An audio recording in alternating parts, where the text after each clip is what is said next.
오늘 우리에게 주신 하나님의 말씀은 마가복음 3장 20절에서 35절까지 말씀입니다. 신약성경 마가복음 3장 20절부터 35절까지 말씀 봉독하겠습니다. 집에 들어가시니 무리가 다시 모임으로 식사할 겨를도 없는지라. 예수의 친족들이 듣고 그를 붙들러 나오니 이는 그가 미쳤다 하밀러라.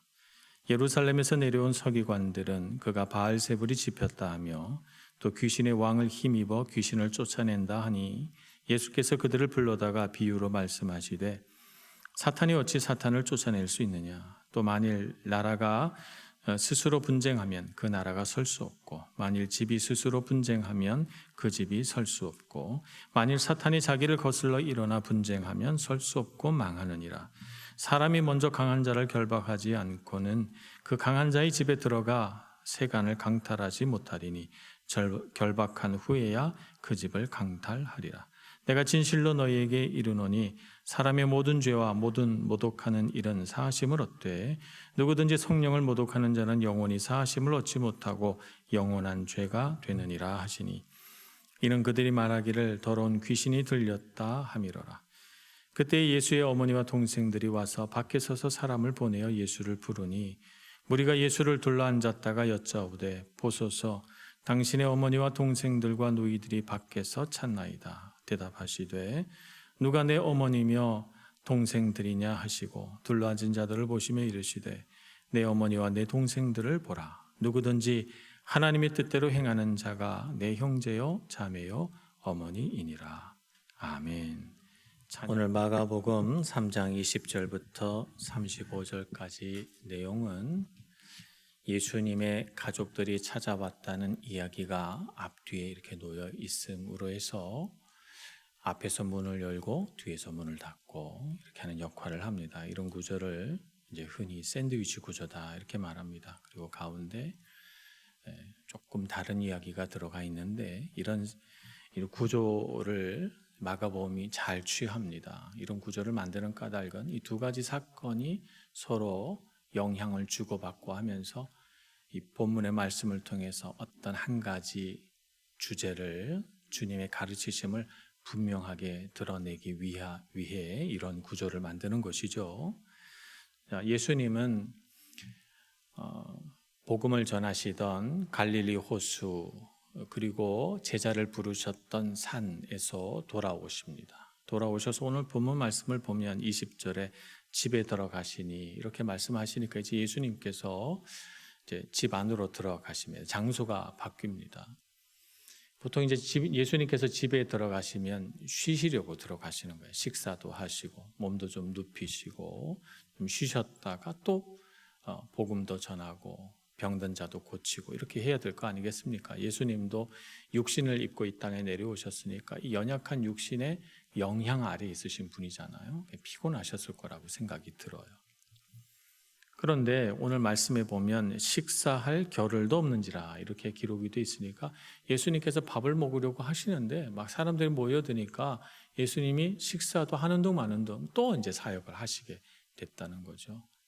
이 일로 보건대 예수님의 삶에는 참 사역의 어려움이 많구나.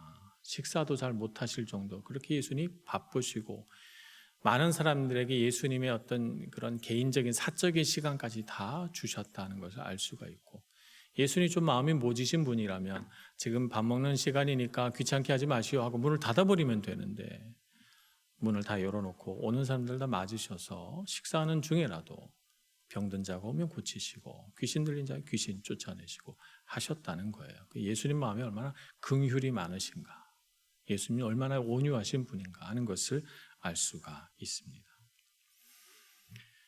자, 이제 예수님이 집에 들어가신 후에 두 종류의 사람들로부터 이야기를 듣습니다. 하나는 예수님의 가족들이 찾아왔는데 그들이 온 목적은 예수님이 귀신 들렸다, 예수님이 미쳤다 하는 이야기를 듣고 여기 말씀에 보면 붙들어 가려고 왔다는 거예요. 예수님의 가족들이 미쳤다, 붙들어 가야 되겠다 이렇게 왔다는 한 가지하고 또 하나는 예루살렘부터 온 서기관들에 관한 이야기예요. 이 서기관들이 예루살렘으로부터 와서 예수님에 대해서 뭐라고 얘기하기 시작하냐면 바알세불 곧 귀신의 왕을 힘입어서 귀신을 쫓아낸다라고 예수님에 대하여 이야기한다는 것이죠.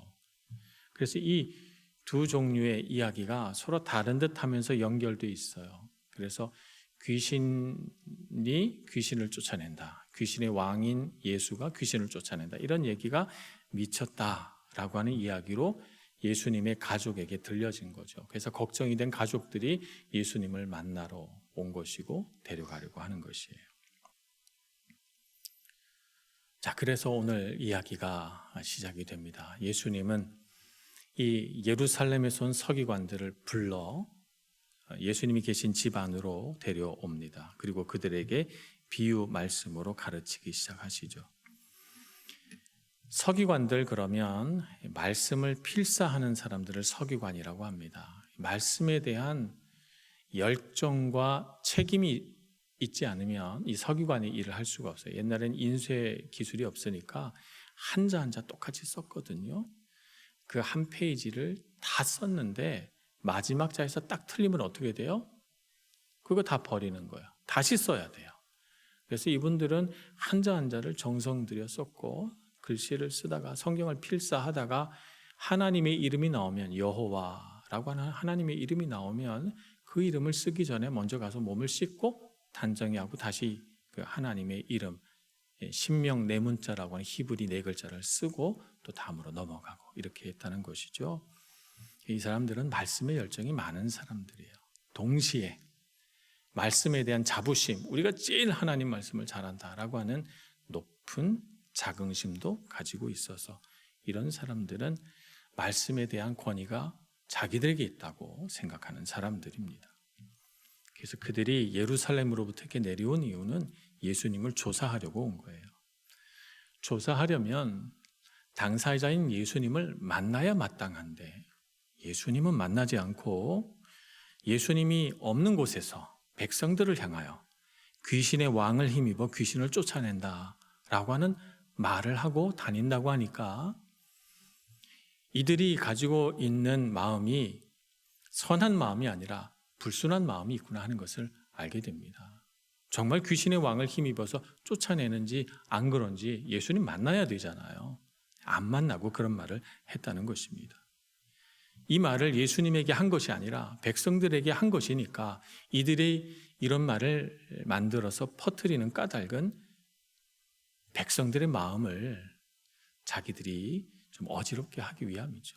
여론을 조작하고 예수님에 대해서 나쁜 이미지를 갖게 하려고 이런 말들을 퍼뜨리는 것입니다. 이제 이 서기관들을 불러 예수님은 가르치십니다. 쟁점은 이겁니다. 예수님이 귀신을 쫓아내는 것이 하나님으로부터 온 것이냐 아니면 귀신으로부터 온 것이냐라고 하는 것이죠. 예수님께서 설명하십니다.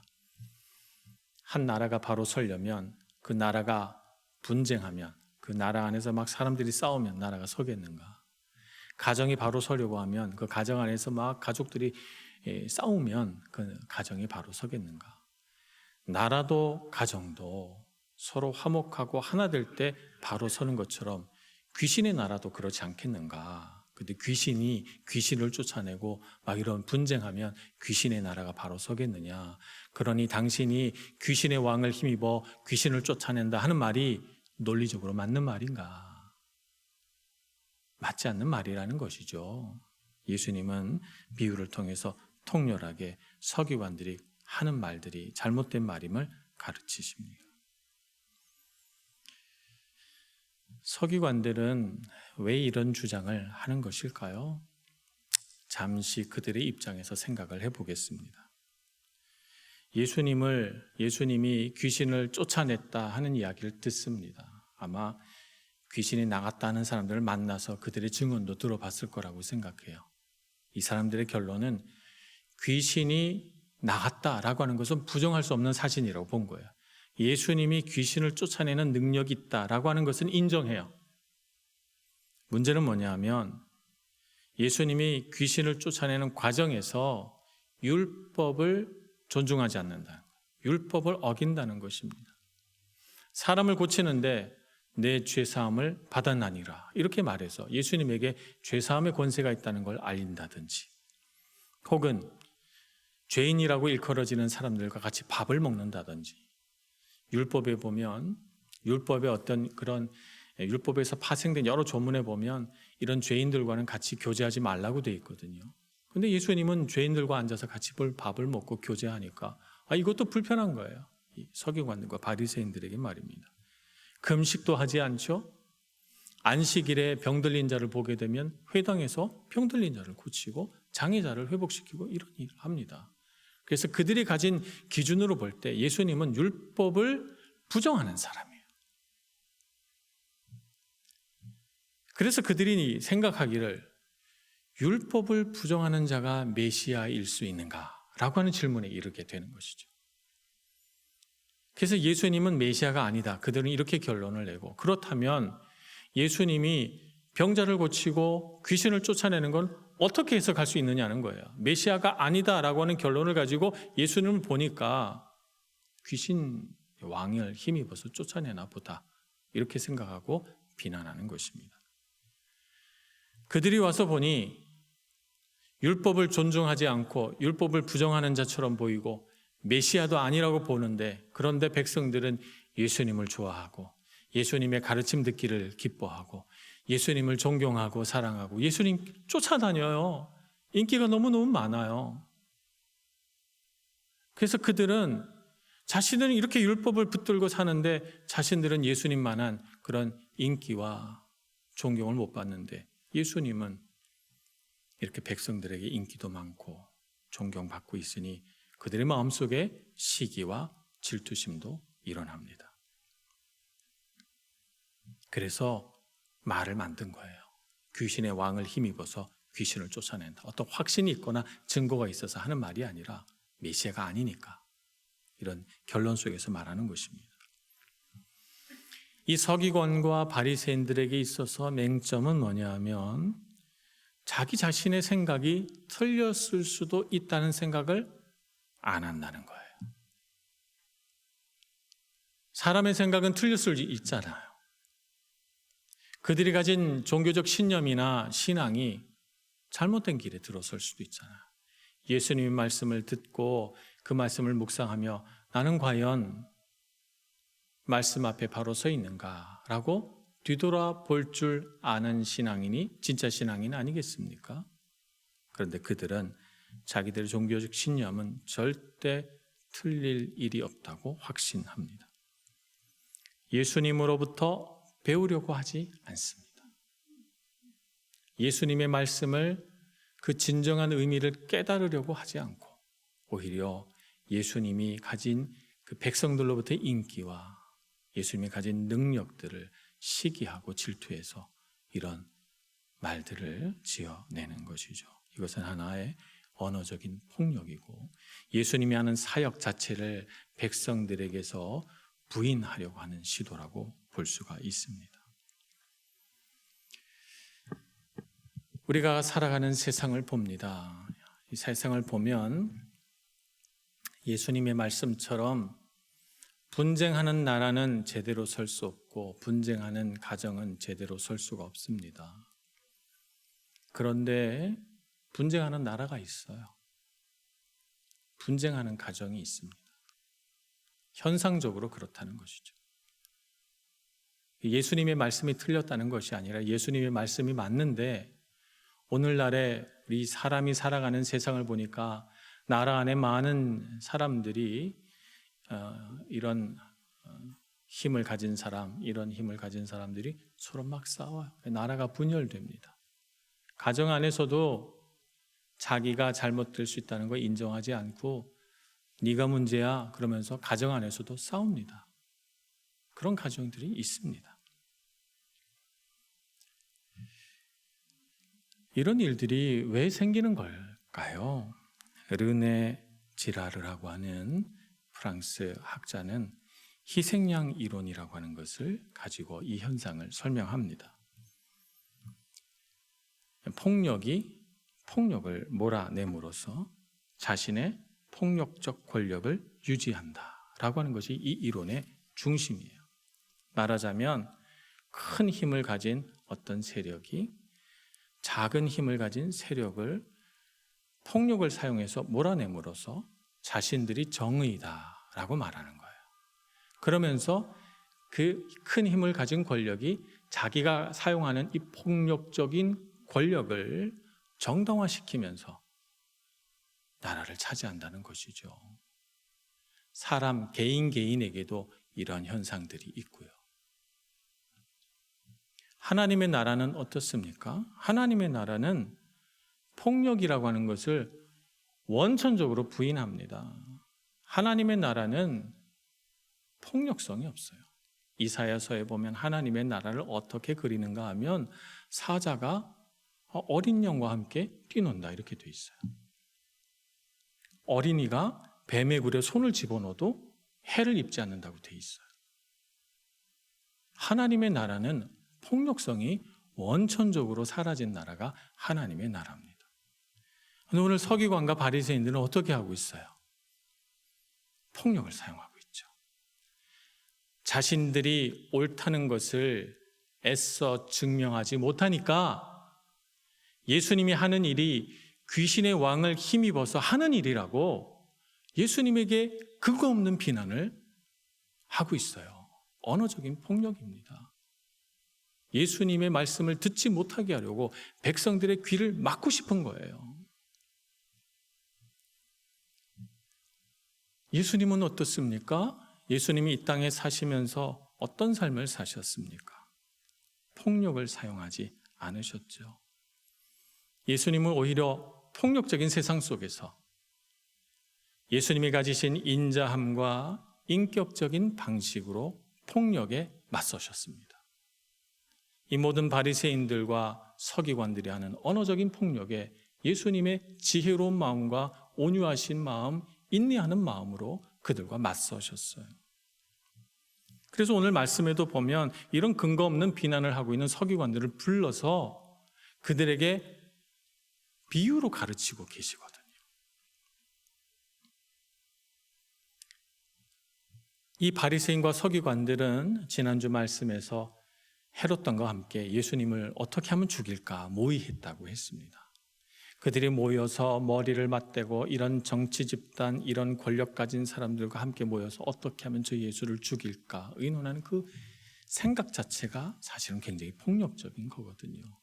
그들의 모의가 결실을 맺어서 결국 예수님을 십자가라고 하는 그 모진 처형의 장소로 예수님을 내몹니다.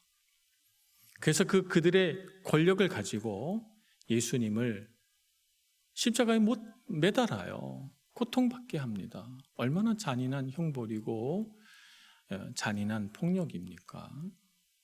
예수님은 그러한 잔인한 폭력 앞에서도 인격적인 방법으로 그들을 대하십니다. 하나님, 저들을 용서해 주옵소서. 자기들이 하는 일이 무슨 일인지 알지 못하기 때문입니다. 라고 그들을 위해서 기도합니다. 그러면 예수님이 십자가 위에서 선포하시는 그 용서의 선포를 듣고 예수님을 십자가에 못 박은 사람들, 당시 로마 권력이라든지 혹은 예루살렘에서 종교적인 권력을 쥐고 있는 대제사장이나 바리새인들이 우리가 잘못했구나, 우리 회개하자 이렇게 했습니까? 아닙니다. 자기들이 무엇을 잘못했는지 깨닫지도 못하고 예수님이 용서하셨건만 그 용서를 받아들이지도 않습니다.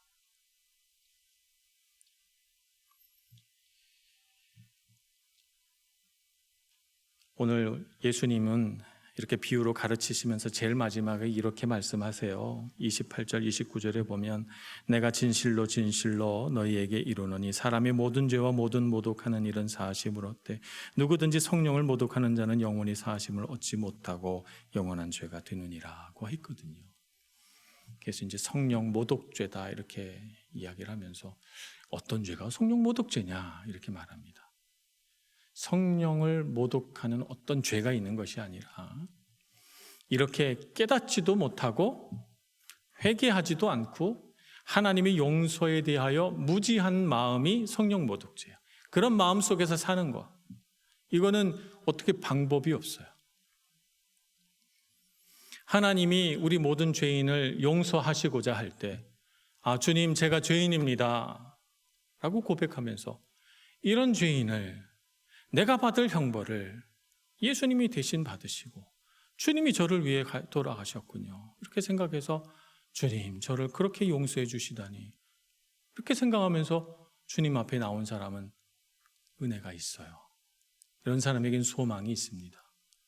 자기의 부족함을 알고 자기의 죄됨을 알고 주님의 말씀에 귀를 기울일 것입니다. 그러나 이러한 주님의 용서하심에 대하여 귀 닫고 자기가 죄인이라는 사실을 전혀 알지 못한 채 무지하게 자기가 왕노릇하며 살아가는 사람이야말로 용서받지 못한 자다, 이 말입니다. 이런 죄가 특별히 있는 것이 아니고 말입니다. 깨닫는 것이 얼마나 큰 은혜입니까? 우리 귀가 열려서 하나님의 말씀이 들린다는 것이 얼마나 큰 은혜입니까? 누가복음 15장에 집 나간 둘째 아들의 이야기가 나옵니다. 아버지가 얼마나 자비롭고 인자하시고 사랑이 넉넉한 분이신가 하는 사실을 둘째 아들은 모릅니다. 오로지 그의 생각은 어떻게 하면 내가 세상에 나가서 아버지의 간섭과 아버지의 명령 없이 내 마음대로 살 수 있을까? 궁리한 그는 아버지에게 미리 유산을 달라고 해서 먼 나라로 가서 아버지의 영향력과 그분의 간섭이 절대 닿지 않는 그곳에서 자기 마음대로 삽니다. 이 둘째 아들이 그냥 그 자리에서 죽지 않고 다시 인생의 소망을 얻게 된 바로 그 지점이 언제입니까? 돼지우리 안에서 주염나무 열매를 먹다가 내 아버지 집의 품꾼들은 나처럼 이렇게 살지 않던데, 그들은 좋은 옷을 입고 아버지에게 인격적인 대우를 받으면서 그러면서 잘 살던, 배고프지 않게 살던데 내가 여기서 이러느니 차라리 아버지께 돌아가서 내가 잘못했다고 고백하고 나도 저 품꾼들 중에 하나로 여겨달라고 하면 좋겠다. 인생의 절망 속에서 인생의 절망 속에서 아버지의 사랑과 은혜를 깨닫는 거예요. 깨달음, 그것이 둘째 아들이 돌아오게 하는 힘이 됩니다. 하나님 아버지도 우리에게 그렇지 않습니까? 우리에게 얼마나 자비롭고 은혜가 많으신 분이십니까? 그런데 우리는 얼마나 세상 속에서 방황하며 살았습니까? 주님 앞에 다 돌아와서 깨닫고 무릎 꿇으니 우리에게 은혜가 있습니다. 세상에 하나님의 은혜를 모르는 많은 사람들이 있습니다. 그냥 그렇게 살도록 내버려 두면 오늘 예수님 말씀처럼 영원히 죄 가운데 무지하여 살게 될 것입니다. 그들을 주님 앞으로 데리고 와야 되겠습니다. 우리에게 주신 것처럼 그들에게도 깨닫는 마음을 주옵소서. 기도하는 우리 모두가 되기를 소망합니다. 이 세상을 바라볼 때 이 세상 사람들은 얼마나 폭력적입니까? 언어적인 폭력, 물리적인 폭력, 세상의 지위와 권력을 가지고 행사하는 그 모든 폭력적인 행동 앞에서 얼마나 많은 사람들이 그 선한 마음을 다치고 상처 입고 괴로워하고 슬피 울며 살아갑니까? 오늘 이 세상을 변화시킬 수 있는 책임이 누구에게 있습니까? 우리에게 있습니다. 우리가 그들이 사용하는 폭력을 같이 사용함으로써 그들보다 더 능력 있다고 입증하는 것이 우리의 방법이 아니고 예수님께서 우리에게 보여주신 것처럼 인격적인 방법으로 세상의 모든 불의한 폭력적 방식, 사탄의 방식을 이겨내는 것이 우리가 해야 할 일인 것입니다. 그래서 주님께서 우리에게 자비롭고 은혜로운 방식으로 대해 주셨듯이 우리도 세상의 그런 폭력적인 방식에 예수님의 방식으로 맞설 수 있는 능력 있는 주님의 자녀들 되기를 소망합니다. 오늘 말씀의 마지막은 예수님의 어머니와 동생들이 찾아왔다 하는 이야기로 끝납니다. 밖에서 예수님을 부르십니다. 미쳤다고 하니까 이제 데려가야 되겠다 생각해서 안에 들어오지 않고 밖으로 나오라 이렇게 부르는 것 같아요. 오늘 본문의 말씀에서 예수님의 가족들은 왜 이렇게 무지하냐, 왜 소문을 듣고 예수님을 이렇게 판단하냐, 예수님의 가족에게 초점 맞춰서는 본문의 말씀을 잘 이해하는 것이 아닙니다. 오늘 말씀의 핵심은 뭐냐 하면 예수님의 진정한 가족이 누구냐라고 하는 것입니다. 예수님의 진정한 형제 자매, 예수님의 어머니는 혈연으로 맺어진 관계가 아니라 예수님의 말씀을 듣고 하나님 아버지의 뜻을 따라 행하는 그 사람이 바로 예수님의 가족이다라고 말씀하시고 싶은 거예요. 그래서 예수님의 혈육을 나눈 가족들이 그것을 깨닫기 위한 어떤 재료로 등장하게 되는 것입니다. 아브라함의 자손이라서 하나님의 자녀가 되는 것이 아니라, 유대인으로 태어나야 하나님의 자녀가 되는 것이 아니라, 하나님의 말씀을 듣고 귀를 기울이고 그 말씀 안에서 깨닫고 그 말씀 안에서 변화되는 자가 진정으로 하나님의 자녀다라고 말씀하고 있는 것입니다. 그래서 주님께서 우리를 용서해 준 것처럼 우리도 타인을 용서하고, 예수님께서 이 땅에 오셔서 죄인들의 친구가 되어주셨던 것처럼 우리도 죄인의 친구가 되어주고, 예수님이 이 땅에 오셔서 모든 율법의 진정한 의미를 깨닫게 하셔서 율법의 문구문구에 묶이지 않고 세상에 생명을 주는 일이 가장 먼저라고 생각하셔서 안식일법조차도 예수님은 깨트리시면서까지 병자를 낫게 하고 귀신을 쫓아내고 장애자를 고친 것처럼 오늘 우리도 세상에 생명을 주는 자가 되어야 되겠습니다. 하나님의 나라 일을 하나님의 방식으로 해내는 사람.